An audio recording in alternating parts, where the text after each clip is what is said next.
They dumped him in the trash when he got old. It wasn't on a rainy night. Wasn't hidden in the dark. It was on a regular Tuesday morning. Someone just pulled up in their car, opened the back door, and shoved him onto the sidewalk like he was a broken piece of furniture. Blind, lame, skin and bones. His eyes, which once were bright amber, were now two clouded spheres, milky white, dead. His back leg hung at a weird angle. The result of a fracture nobody bothered to treat. And the worst part wasn't even the visible wounds. It was the way he trembled when any hand came near. Like every open palm was a promise of pain. Like human touch meant betrayal. To the whole city, he was just another nuisance on the sidewalk. Another stray mutt scaring away customers. Another problem someone should deal with. To me, he became the dog that changed everything. The dog that taught me the true meaning of resilience. The dog that proved love doesn't need eyes to see. This is the story of Shadow, the greyhound. The dog who couldn't see anything, but who taught everyone what really matters. And I'm warning you, this story's gonna hurt. But it's also gonna heal something in you that you didn't even know was broken. It was a Wednesday around 6 p.m. I was coming back from work down the same old street. Tired, thinking about dinner, about that bill due tomorrow, about 1,000 little things you worry about. When you don't know you're about to find something that'll change everything. That's when I saw what I thought was a pile of old rags, leaning against the trash bags in front of Joe's corner store. But the pile moved. I stopped. Something in my chest tightened before I even understood why. I got closer slowly, and then I saw him. It was a greyhound, an Italian greyhound, the kind that looks like they're carved from marble when they're healthy, elegant, aristocratic. But this one had nothing aristocratic about him. Every single rib could be counted from a distance. His skin hung loose, no fat, no muscle. Just bone covered by dried-out leather, full of open wounds. Some fresh, others old, already turned into thick scars. His eyes? Jesus Christ, his eyes. Completely white. Cataracts so dense they looked like clouds of milk. He wasn't blinking right. One eye kept tearing up, oozing a yellowish discharge that had already stained the fur on his face. And he kept bumping into things. Bumping into trash bags, tripping over his own injured leg, hitting his snout against the wall, backing up confused, trying again from another angle. He was looking for food, desperately sniffing every bag, every corner of the sidewalk, every trace of thrown-out scraps. His back left leg. It just dragged. Wouldn't bend, wouldn't support weight. Just hung there, useless, making a scraping sound against the cement. Every time he tried to take another step. And nobody stopped. A couple walked by laughing, dodging him with disgusted faces. "That's gross," I heard the woman say. A delivery guy on a bike honked, yelled, "Get out of the way," like the dog had chosen to be there. An old lady actually crossed herself and muttered something about bad luck. And he kept going. Stumbled, fell, got up. Sniffed, searched. Those dead eyes staring at nothing. But the will to live still pulsing in every crooked movement. In every failed attempt to find a piece of moldy bread. That's when it hit me. He hadn't given up. Blind, hurt, abandoned, invisible. But he hadn't given up. And then I thought, how does someone abandon a dog like this?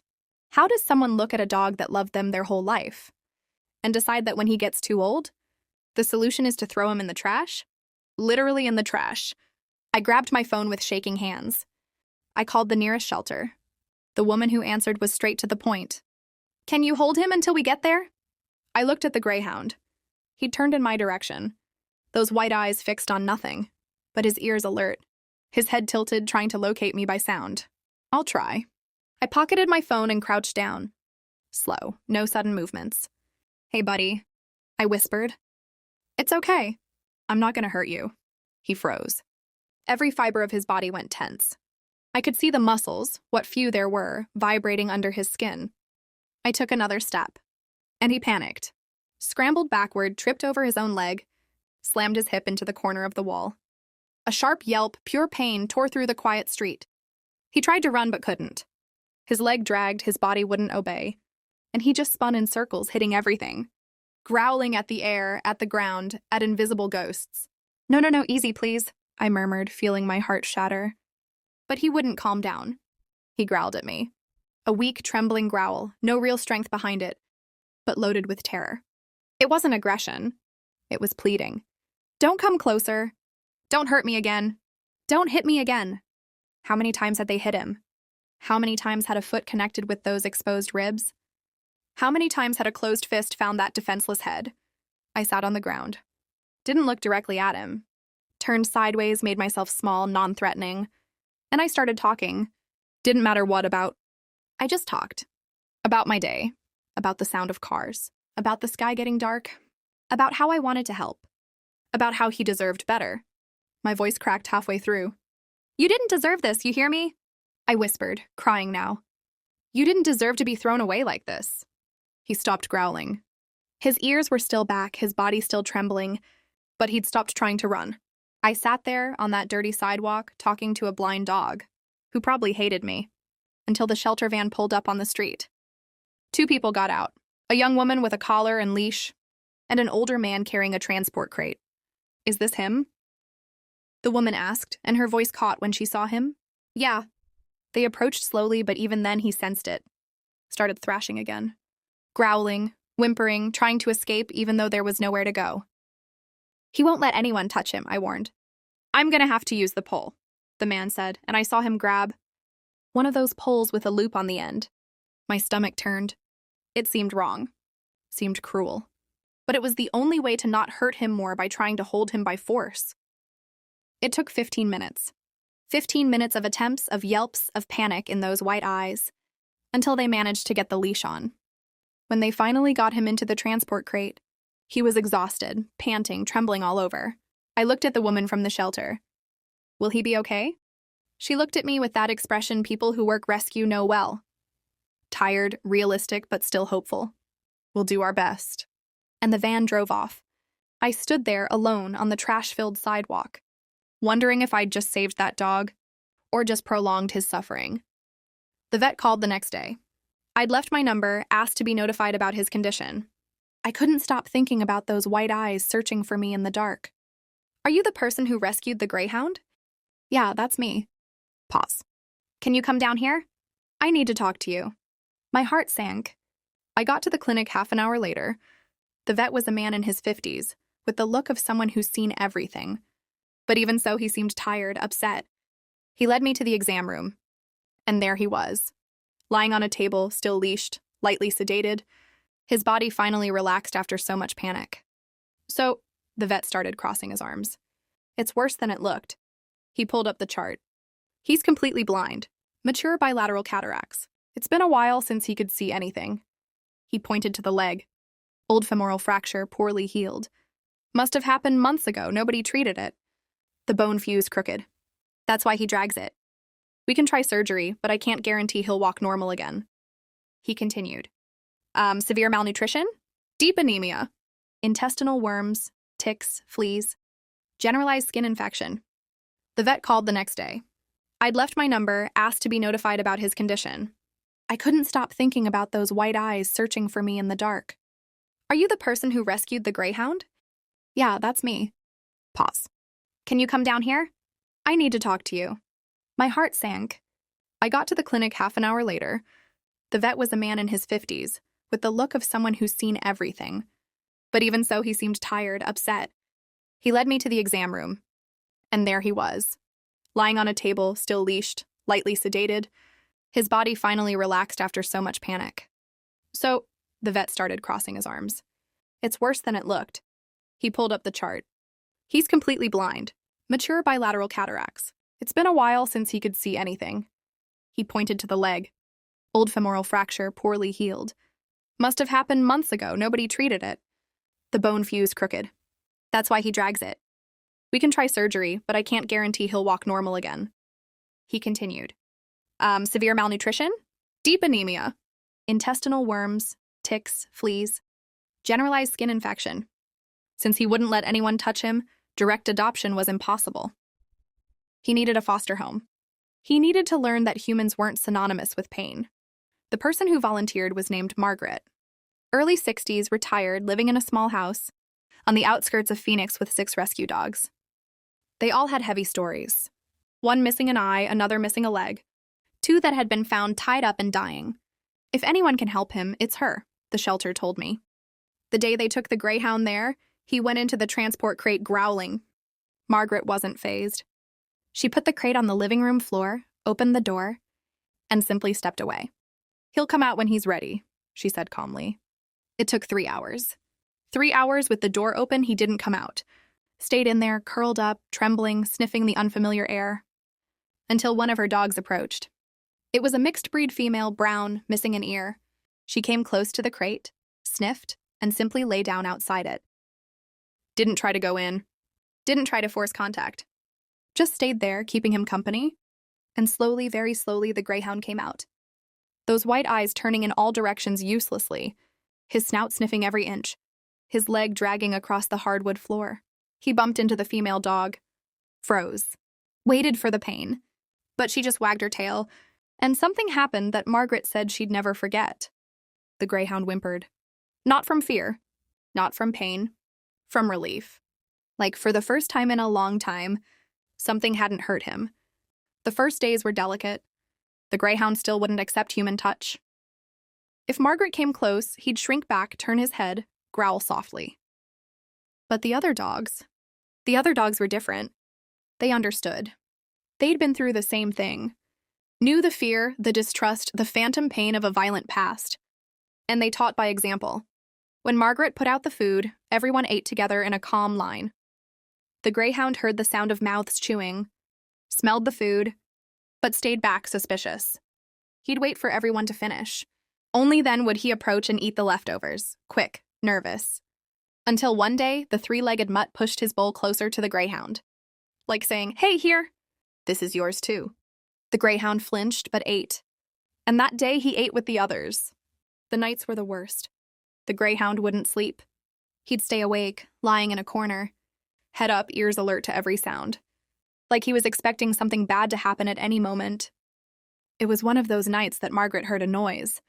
She got out of bed and saw the one-eared female had laid down right next to the greyhound, and he hadn't run away. He was letting her. Body still tense, eyes still open in the dark, but letting her. Margaret held her breath so she wouldn't make noise, and stayed there watching. Until slowly, very slowly, the greyhound lowered his head, rested it on the female's back, and for the first time since he'd arrived, he slept. Took a week before he'd let Margaret touch him. She was sitting on the floor, just existing there. When he approached sniffing, he stopped in front of her. Those white eyes aimed at nothing, but his snout pointed at her. Margaret didn't move. He sniffed her hand. Once, twice. Then, in a shy movement, quick, almost accidental, he touched his snout to her palm. And didn't run away. Margaret started crying. "Hey there, sweet boy," she whispered. "Hey." And for the first time in months, maybe years, the greyhound let a human hand touch his head. Pause for interaction. Before I continue this story, I want to know from you watching right now. What city are you watching this from? Drop it in the comments. Because Shadow's story happened here in America, but I bet in your city there's a shadow waiting too. A dog that everyone walks right past, that nobody wants to look at. And maybe, just maybe, after you see this story through to the end, you'll be the person who makes a difference for him.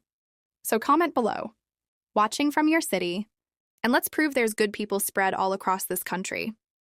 Now let's get back to Shadow, because the most emotional part is still coming. While he learned to trust, his body needed to heal too. He took meds 3 times a day. Anti-inflammatories, antibiotics, vitamin supplements, antiparasitics, ointments for the wounds. Margaret did everything with infinite patience. She'd sit on the floor, show him the pill, let him smell it, wrap it in a piece of chicken, offer it. At first, he'd spit it out. Then he'd accept it suspiciously. Finally, he ate from her hand, and his body responded. The wounds started closing. His brindle coat, once dull and patchy with bare spots, started growing back with its beautiful tiger stripe pattern of browns, tans, and blacks. The extreme thinness gave way to a body still thin, but with some muscle. And the leg, with physical therapy, massages, guided exercises, that leg that only dragged started responding. First, he could put a little weight on it, then take short steps limping. It wasn't perfect, never would be, but it was life. It was movement. It was the freedom to walk again, until the vet called. "I think we can try the eye surgery." Margaret looked at the greyhound sleeping in his bed, surrounded by the other dogs. Will it hurt? It will, but it might give him the chance to see again. She petted his head gently. Then let's do it. Surgery day was tense. Margaret took him in early before sunrise. The greyhound was calm, trusting her presence now. When they handed him over to the veterinary team, he looked back, even without seeing, like he was searching for Margaret. I'm coming back for you, sweet boy. I promise. And the door closed. The surgery lasted 4 hours. 4 hours of Margaret pacing back and forth in the waiting room, praying to every saint she knew and some she made up on the spot. When the vet came out, she jumped up. How'd it go? He smiled tiredly. Went well. Better than I expected, actually. We managed to remove the cataracts from both eyes. Now we wait for recovery. Could take weeks before we know if he'll regain his vision. Margaret let out a relieved sob. Can I see him? You can. But he's still waking up from the anesthesia. They took her to the recovery room.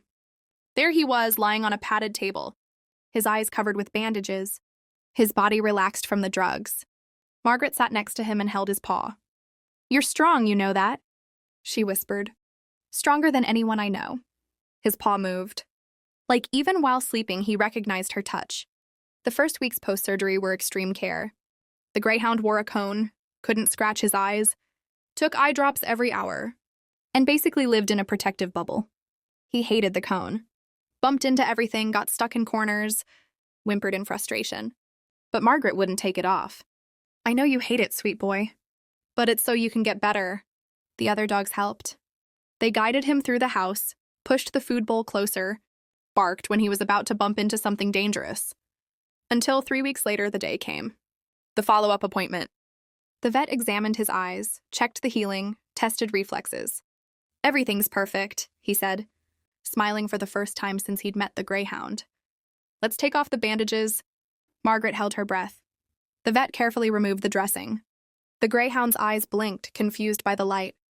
And for the first time in months, maybe years, they weren't white anymore. They still had a slight haze, a fog, but there was color. There was life. Shadow, Margaret whispered. I'm going to call you Shadow. The vet grabbed a small flashlight. Shadow, look here. He moved the light side to side, and Shadow's eyes followed. Margaret started crying. The vet had tears in his eyes, too. He's seeing, he said, voice thick. Not perfectly, but he is. In the days that followed, it was like watching someone be reborn. Shadow walked through the house slowly, his head turning in all directions. Rediscovering the world, he saw the food bowls, saw the other dogs, saw Margaret. For the first time, when she called his name, he didn't just hear it. He saw where the voice came from. And he ran to her, limping, stumbling, but running. He jumped into her lap, clumsy, heavy, licked her face, whimpered with pure joy. You can see me, can't you? Margaret laughed and cried at the same time. You can see me. And in that moment, everything was worth it. Every dollar spent, every sleepless night, every moment of doubt, worth it. Today, 6 months after the day he was thrown in the trash, Shadow is a completely different dog. He runs. Not perfectly. His leg still limps, his body still a bit crooked, but he runs. Across Margaret's backyard in the Arizona sun, chasing the other dogs, barking, that hoarse bark of someone who spent too long silent, jumping and missing the landing, falling on his butt, getting up and trying again. He steals toys, fights for bed space, pushes the others with his snout to get attention first. He became the troublemaker of the house. And when someone comes to the gate, he doesn't run anymore. Doesn't growl anymore. Doesn't shrink back anymore. He runs to the person, jumps, tries to jump anyway, because the leg doesn't help much. Sniffs, licks, begs for affection with that urgency of someone who went too long without any. Margaret says he still has nightmares. Sometimes he wakes up in the middle of the night gasping, looking around like he's searching for an exit, until he realizes he's home, he's safe. In those moments, she goes to him, sits on the floor, and just stays there. You're home, Shadow. You're home. And he rests his head on her lap and goes back to sleep. I visited him last week. Margaret called me to meet him for real, now that he was healed, happy, whole. When I walked through the gate, he came running, stopped in front of me, tilting his head, his eyes still slightly cloudy but alive, studying me. Then he sniffed my hand. And I swear I saw recognition, like he knew, like somehow he remembered that day. The sidewalk. The trash. My voice saying, easy, buddy. He touched his snout to my palm. And I broke down. I sat on the ground and hugged that dog, feeling him melt into my lap. That body that used to be only fear now, completely relaxed, trusting, happy. "You made it," I whispered in his ear. "You survived." And I realized it wasn't just him who'd survived. It was kindness. It was hope. It was proof that love, patience, and time can heal even the deepest wounds. Look, if you made it this far in this story, you need to know something. Shadow's not the exception. There are thousands of shadows out there. Blind, lame, old, traumatized, dumped on sidewalks, chained up, forgotten in backyards. And all of them still have the same capacity to love that Shadow has. The same capacity to heal. The same capacity to trust again. They just need a chance. If this story touched you in any way, I'm asking you one thing. Don't let it die here. Share this video, subscribe to the channel, leave a comment about a dog that changed your life. And most importantly, next time you see a fearful dog, blind, lame, who won't let anyone come close, that everyone walks past, that everyone ignores, remember Shadow. Remember that behind that fear, there's a heart that only wants one thing: to be loved again. And maybe, just maybe, you'll be the person who gives him that chance. Because in the end, the one who was really blind was never Shadow. It was us, walking past these animals every day and not seeing the incredible value they have. Shadow taught me to see. And if after this story you learned too, then he wasn't thrown in the trash for nothing. He was thrown there for us to find him, for us to save him, and for him to save us too. In memory of all the animals who didn't get the chance Shadow did, and in celebration of all those who, like him, found their way back home. If you know someone who needs to see this story, tag them in the comments. Spread love. Spread hope. And if you can adopt, save a life. Because you might be the miracle a dog like Shadow is waiting for.